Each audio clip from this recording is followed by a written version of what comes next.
Howdy, Larken Rose here. Thought what I would do today is take one political, quote unquote, issue and just go sort of all the way surround it and all the way look at every aspect of how most people view it and the things they miss and what is literally being discussed and the way people's perceptions are all weird. And I thought the example I would use is the minimum wage laws. Now, I'll start with the propaganda of, the politicians who are pushing for that. The sales pitch is always, we need our workers who are working hard to get paid more. And a lot of advocates of the minimum wage think that's what it is. They think it's, this will make people pay people more. There is no such law. There has never been such a law. There can't be such a law. The only thing the law says is if you want to hire somebody and pay them an amount below this line, this number of dollars per hour, and they want to get that job for that amount, you're not allowed to. That is all the minimum wage laws say. They do not say if you're paying somebody this many dollars, now you have to pay them that many dollars, because you can fire them. And a lot of people will fire, employees if the expense of hiring them isn't worth it to them. So the first aspect of this is just the propaganda that people feel like when they're advocating minimum wage laws, we're going to make those nasty businesses pay their workers more. Now, first of all, no, that is not what the law does. What it does is prohibit people from voluntarily trading if it's below this arbitrary threshold. Number two, if the law did that, it would still be totally immoral. And again, if you switch the scenario at all and make the advocate of government control being the victim of it, suddenly they don't like it. For example, if you're an advocate of minimum wage, suppose this happens. You go to the store where you buy groceries and you put all your groceries in the cart and you go up to the counter and they say, that'll be $120. You say, wait a minute. The price tags on it only added up to like 60. I was keeping track to make sure I had enough. And they said, well, no, we've decided that the people here deserve a living wage and they deserve to be paid better. So you have to pay more than you were going to. And you say, well, in that case, I have to put some back. And they say, no, you don't get to put any back. You have to pay them that much whether you want to or not. Whatever you were going to buy, you still have to buy it, and now you have to pay whatever price that some ruling class declares is fair for the seller. And we don't care about you, the customer, because you're horrible and you're the evil rich, and you should be forced to pay whatever will make sure the people working here are comfortable and have all the things in their life that they want. And I've yet to meet anybody who said, yeah, let's do that. Except all of the people who advocate a minimum wage are advocating exactly that. First of all, if they think it's about forcing employers to pay more, then they're advocating something completely immoral and feeling good about it. And that's sort of the problem with authoritarianism, is people feel like they're being virtuous by voting for a gang of thugs to, they think, force employers to pay more. In reality, it does no such thing anyway. It just says if you were going to hire somebody for $5 an hour and they wanted to work for $5 an hour and they don't have the skills to do anything that's worth more to the employer than that, well, guess what? You're not allowed to anymore because of the compassionate people who wrote a law that said you're not allowed to do that trade anymore. If the unskilled worker wants to work for $5 an hour, doesn't matter. You get to be unemployed thanks to minimum wage laws. And so aside from the moral part of it is the economic part of it that most people just, if they haven't run a business, although you shouldn't really have to run a business to understand something that bleeding obvious. And as usual, if you expand the example, then people at least sense that something's wrong. Well, okay, if minimum wage of whatever we're going for now is okay, how about a minimum wage of $100 an hour? You have to pay everybody at least $100 an hour. Think of how much that would help the economy. We'd all be rich. We'd all be making like tons and tons of money. Wouldn't that be great? Let's have a minimum wage of $100 an hour.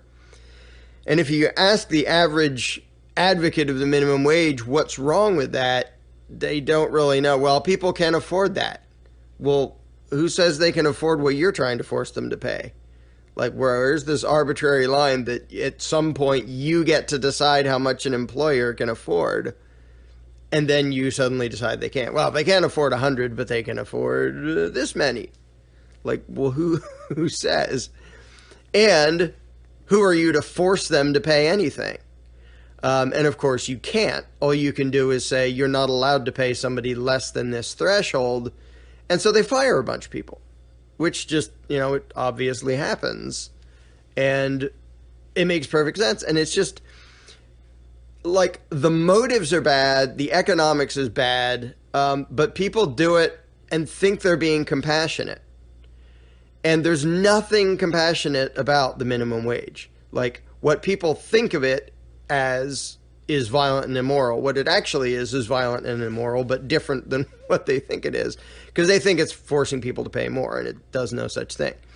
Now, when we ran a business, we had subcontractors who did typing for us. So they weren't employees. Now, when my wife started the business, she was making way less than minimum wage.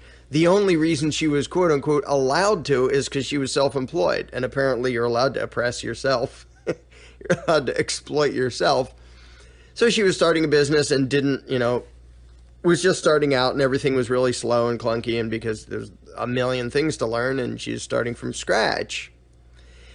And imagine if the minimum wage laws were applied to that, and the government comes along and says, no, you're not making enough money. We're going to forcibly stop you from performing this service. Like, wait a minute, my customers love the service I perform. I'm slow right now because I'm only just figuring things out, but I'm fine with that. I'll keep working until I get better at it. No, you're not allowed to. That's unfair to you. Well, that's the equivalent of minimum wage laws. Had she been an employee, she wouldn't have been allowed to do what she did.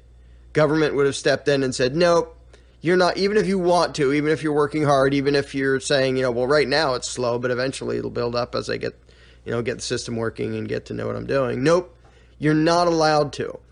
So the economic description is that the minimum wage laws whack off the bottom few rungs of the ladder. If you're you're some kid and you want to earn some money, and you go to some shop or some business or whatever and say, hey, can I have a job just doing odd jobs? I don't have any particular skills. But I can, do whatever little tasks you want, and you don't have to pay me very much.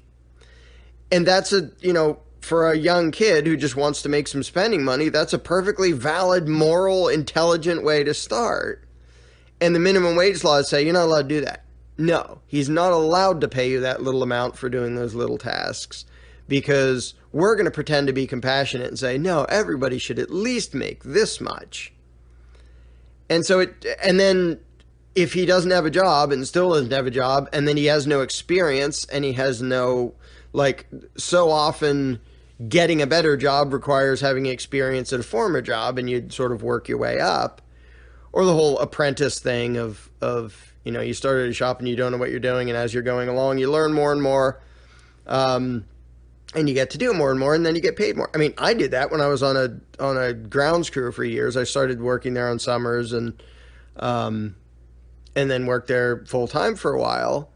And to start out, I was just a school kid making some spending money during the summer, doing stupid jobs that anybody could do, getting paid not very much. It was above minimum wage because that's the law, but they could have hired more people if there hadn't been that law, to do things that anybody could do and hire them for not all that much money. And then as I was there, I learned to do more and more things, and I learned to do tree work and this and that and the other thing, and then I got paid more. That's a really easy way to start with absolutely no skills and education in that field, start at the bottom rung of the ladder and climb up. And all the minimum wage laws would have done, had they been higher, is make it so they didn't hire me to begin with. Say, well, you don't have any skills, you don't know how to do tree work, and like, you can do the simple tasks, but we have to pay too much for the simple tasks, so we're not going to hire you. And so that's the economic reality of it, in addition to the immorality of it. But it's interesting when you talk to somebody who advocates some political solution. And again, a political solution is always about violence.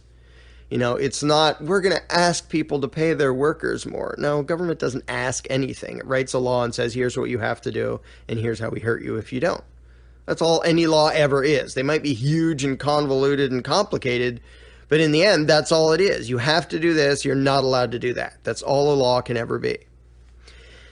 And so to be consistent, you know, I would go to somebody who advocates minimum wage and say, all right, if you're actually consistent and you want to be righteous and brave and do this compassionate thing for society, you should go buy a gun and go door to door to businesses in the business district of your town and threaten violence against anybody who hires somebody for an hourly wage that you think is lower than it should be, and say you're not allowed to hire him for that.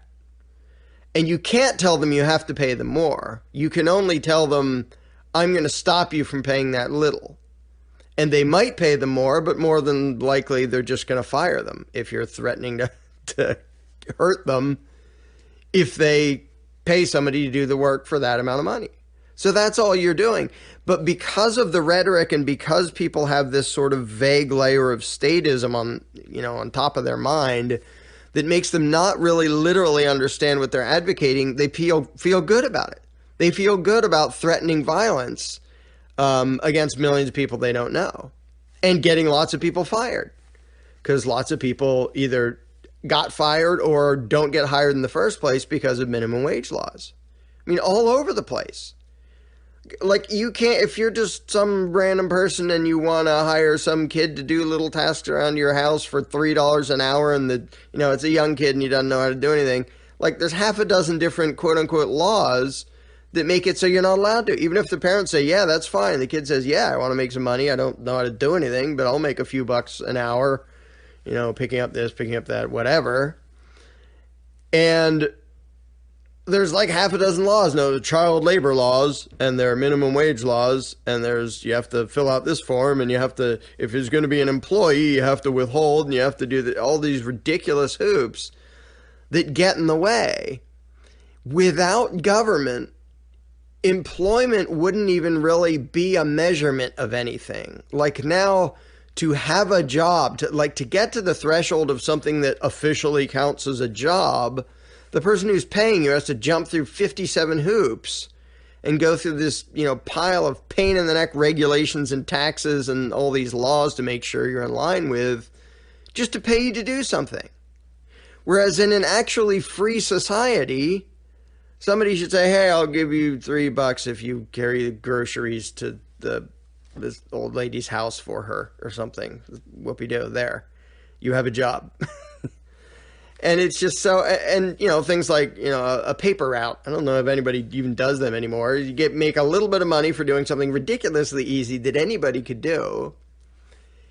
And that's the sort of thing that there would be literally millions of different ways to make a little bit of money here and there, if not for the laws which are there pretending to protect the workers, which is ridiculous. To say, I'm Mr. Worker, I'm protecting you by threatening the guy who would have hired you and telling him he's not allowed to hire you for the amount he could afford to pay you. But I'm protecting you by making sure you don't have a job. And of course, the politicians spin it as, well, we're making the employers pay more, but it isn't that at all. And it's so lame and hypocritical that this ties into the nationalism thing of companies are sending their jobs overseas. Well, why do you think they're doing that? Like, the regulations and taxes and everything, and the whiny statists here making it a pain in the neck to be an employer. Of course, employers are going to some other country where it's easier to hire people, and people will do work for less, and there's less regulations and there's less taxes. It's like you rob your neighbor every day and then your neighbor moves and you're like, oh, my neighbor isn't loyal to his town. He moved out of town just because I was robbing him every day. Well, duh, that's because you were robbing him every day. And so when people advocate state control and extortion and violence and interference with all kinds of business and then whine about businesses moving overseas, you know how much trouble it is to move a whole freaking company over an ocean? And how much inconvenience you have to inflict on somebody here to make it worth it to them to do that? To go to another country where, yeah, the people will work for less, but they probably don't work as hard. They don't speak the language. It'll be a total pain in the neck.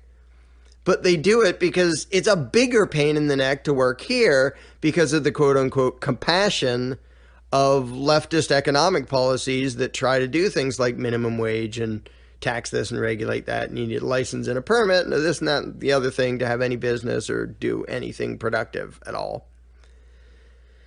And so it's just, so the minimum wage is just one example of an issue where most of the advocates of it, if you ask them the specifics, they don't even know what they're advocating. They will say, well, I think employers should pay more and everybody should earn a living wage. Just a statement like that you hear all the time. There's so many levels of cluelessness in that. Everyone should get a living wage. First of all, what the hell is a living wage? Like, everyone should just be comfortable just because. And again, if you do this in the island analogy, you can immediately see how stupid it is. Like, 100 people stuck on an island. Well, I think everybody should be able to afford air conditioning and a car and a house. From where? We're on an island. There's 100 of us. None of us have anything. How can somebody be entitled to free stuff when there isn't that stuff and other people would have to build it for them? Sort of vague wishes about what you want everybody to be able to afford has nothing to do with morality or economic or anything else. It's just you wanting stuff and you wanting everybody to have everything and trying to implement that by way of government violence is not moral and it's not rational. It doesn't freaking work. While you're at it, why don't you just wish for there to be a law that makes everybody a millionaire? Everybody has to be a millionaire. The government will give everybody $1 million. Actually, I'm not sure how many people who who advocate minimum wage would be able to say what's wrong with that. Well, let's just have the government give every single person in the country $1 million. I mean, they can just print it or do whatever, but just give everybody $1 million. Let's do that, shall we? And ask people to explain why shouldn't we do that? And I'm not sure everybody would even say we shouldn't do that. There's probably some people, yeah, that would be great. Let's do that. Because, of course, government doesn't add any productivity or any resources or anything. It just adds violence. It just adds controls and extortion and threats of violence all over the place. And so the people who advocate the minimum wage think they're being compassionate. And they think that because the politicians pitch it that way. Okay, so everybody deserves a living wage. First of all, no, they don't. Whatever the heck a living wage means, which is nothing, it's just this vague thing that you kind of wish everybody was rich. No, everybody should not be making that. The kid who just started working and has no skills, but somebody is hiring him to do like whatever little menial tasks and pay him a little bit of money because that's the starting point because he doesn't know how to do anything worth more than that. He should not be making a quote-unquote living wage. He should not be making enough to support a family. Like, there isn't just some magic should thing that means that, well, if you're a good person, you're entitled to a comfortable life, even if you have no skills and just started. And so it's just this arbitrary mush in people's heads that make them sort of want everybody to be well off. And then they feel compassionate about that. Like, well, duh. I want everybody to be a millionaire, but that doesn't just magically make them a millionaire, nor does going to government and saying, give everybody $1 million. That doesn't work either. And when you just understand that all that government can ever do is interfere, then things like minimum wage laws and union stuff of, the unions whining for laws that protect them and make it harder to fire them and then tariffs and trade deals that try to punish people for hiring out or moving their business outside of the country or hiring foreigners or whatever. All you're doing is interfering with free trade, and all that does in the long run is make everything more expensive, make more poor people, and make people less productive, which is the same thing, by the way. The wealth of a country doesn't have anything to do with like how fast pieces of green paper move around in circles. It has to do with whether the people are actually producing stuff of value to each other. Like, you know, it's one of those things I said before. If spending is the key, then let's all grab a pile of $100,000, get in a huge circle, and we'll each hand it to the guy next to us. And it'll be more spending than anybody could possibly have comprehended in a single day ever, and it won't make any difference. It'll just go around in a circle, and there, nothing happened. We didn't produce anything of value. We just moved paper around. And even something that simple baffles most Americans. Like, wait, so yeah, that's lots of spending. Why didn't that fix anything? Or full employment. I've mentioned this before. Hire everybody to carry rocks around in circles. There, now everybody makes $1 million a year carrying rocks around in circles. Aren't we going to be rich? No, because there won't be anything to buy because nobody's producing anything. You can have piles and piles and piles of money, but all you're producing is rocks being carried around in circles, which isn't anything, and we all starve to death. Incidentally, my flippant example kind of was a real example in Red China. When Mao, the complete moron, said, let's get into steel production, yay, and had no idea what he was doing. And tens of millions of people in China starved to death while making completely worthless, molten crap metal that wasn't useful for anything and wasn't used for anything. Because some power-happy bozo said, let's all do this. And so the compassionate, violence of the state resulted in 40-some million people starving to death. Way to go. But of course, the politicians there, just like the politicians here, pitch it as compassion and caring and this and that and the other thing. Like, if you think some guy should be making enough money to raise his family and pay all his bills and have a car and a house and everything, then go start a business and hire the guy. But this sort of indirect, whiny, left-leaning, quote-unquote, compassion that says, well, I'm not going to hire anybody because I don't have a business, but I'm going to vote for a law that forces my neighbor to pay for somebody to do something. It's like, well, why shouldn't it be you? How about a law that forces you to hire that guy? You go, wait, I don't have a business. So whose fault is that? You have an obligation to make sure your neighbor has a living wage, so go give him a job. And then, again, when the gun of government is pointed at them, then those people who fall for this sort of political garbage immediately recognize how evil it is. Wait, you can't force me to hire my neighbor. I don't have any money. I don't have a business. What are you talking about? Well, he has a right. He has a right to a living wage and health care and food and housing and all sorts of stuff. And you have to give it to him because he has that right. So give him a job that pays him $50,000 a year. And if you say, well, I can't, oh, you're just heartless. You could do it if you really wanted to. You're just a heartless, evil, greedy, capitalist big dog. But it's so telling that if as soon as you change the scenario so the one advocating government violence becomes the target of government violence, suddenly they don't like it. Like, well, let's have a minimum grocery law. You have to spend $100 a week per person on groceries. That would be the equivalent of a minimum wage law. You have to spend that much for the benefit of the people you buy groceries from. And you're not allowed to not go shopping. And you're not allowed to buy less than that. And so we'll keep track of all that. And if by the end of the week you only spent $72, we're going to come to your house and say, all right, we're either going to cage you or you're going to go buy $28 more of groceries right now. Ready, go. That is what the minimum wage laws actually are. Threatening violence against somebody if they try to get a better deal for themselves. And again, the propaganda is amazing that the left will talk about the greedy rich who are trying to pay their employees less. Well, what do you do when you go to a store? Do you try to get the worst deal you can? Well, this is a good deal, but I'd rather get a worse deal because I'm more concerned about the people who work here. So I'm going to buy this. I'm going to buy this couch instead of that one because this one, even though it's crappy and I hate it, it costs 7 times as much as the other one. So I have an obligation to buy the one that costs 7 times as much as the other one because I have to make sure that the people who make this crappy, expensive couch are taken care of and have a living wage. Like, nobody thinks that way when they're spending their own money.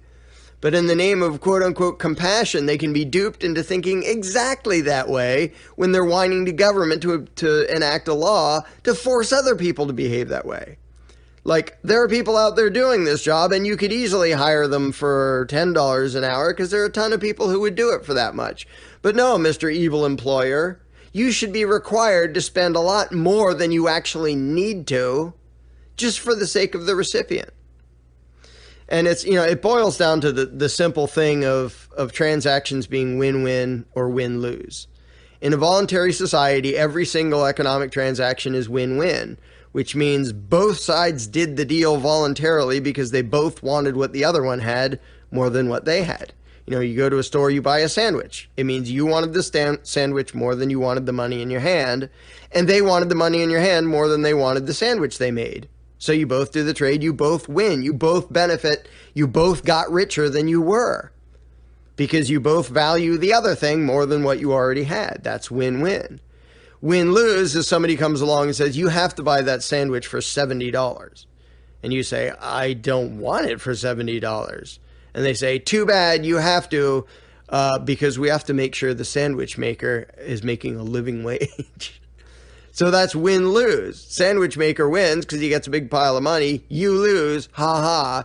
You just got less rich because you were forced to make a transaction, to do a transaction where you wanted what you ended up with less than you wanted what you had to begin with. You would rather have had that $70. Now you have that stupid sandwich instead. You lost. You got robbed. You are worse off than you were before. Whereas, by definition, every single voluntary trade, both sides are better off than they were before, or they wouldn't have done it voluntarily. And so that's the sort of just basic economics and basic morality, is you don't get to violently force your neighbor to go buy something for the sake of whoever they're buying it from. But it just gets lost on so many people because if you couch it in rhetoric and pretend to be compassion, people want to be compassionate. Yeah, that would be nice if people were getting paid more. Well, yeah, no kidding, but try to think about what you're actually advocating. Like, it would be nice if the sandwich maker was doing better financially. Yeah, it would, but guess what? You still don't have the right to hold your neighbors at gunpoint and make them go buy a sandwich for $70. It's immoral. It's also economically stupid because it makes a disincentive for anybody to be productive. Anybody in the whole equation. Like the sandwich maker, well, great. If you have to pay $70 for my sandwich, I can make a crappy sandwich. Like, if you don't have a choice in the matter, why bother to make a good one? It wasn't worth $70 to begin with. Now it's not even going to be worth $1 because it'll be total crap because you have to buy it whether you want to or not, thanks to the compassion of quote-unquote law.